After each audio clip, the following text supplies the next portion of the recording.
Fire-ravaged community of Altadena is digging out after the storm, a muddy mess. They're left behind. Fox 11's Nick Garcia joining us now with live look at how the storm impacted that area. Nick, big concerns after that huge fire in January. Right, Christine, and thankfully it wasn't as bad as people were anticipating as far as some of that mud and debris. There was some, but I'll tell you, the Rubio wash debris basin behind me here clearly did its job today. We saw it fill up with a little bit of water earlier. It has mostly dried out. You know what also likely helped keep that debris flow to a minimum was the work that crews did in clearing out a lot of that fire debris ahead of the storm, but there was some mud flow earlier. Take a look.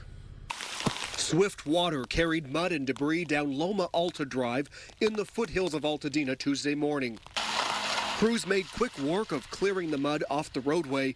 A steady flow of runoff, though, through the early afternoon. Anytime after a significant fire, a lot of the vegetation has been burned away, and that's going to lead to an increased likelihood of mud and debris flows.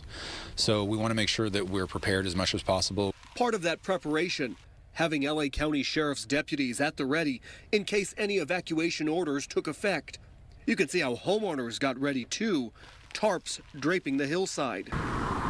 Even with the rain letting up later in the day, officials still keeping a close eye on any land movement. We're still worried about mud and debris flows. All of that water is sitting in those hills, and after the burn scars from the Eaton fires, mud and debris flows are definitely first and foremost on our mind.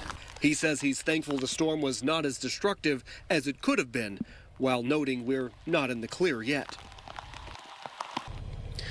Now, a lot of land really saturated, not just here in Altadena, but across the Southland. You're looking at some video now of the cleanup that continues this afternoon. This was shot in La Habra just a little while ago. You see mud and ponds of stormwater, mud and debris in swimming pools even. Really quite the mess that'll have to be cleaned up there. And people also shoveling and cleaning up their backyards. Again, that in La Habra. Back out here live, though, we did get a lot of rain. Again, not as destructive as officials might have thought it could have been here in Altadena, but it was a lot of rain, and a lot of those hills, as he mentioned there, are still saturated, so officials will be keeping a close eye on this area for at least the next few days.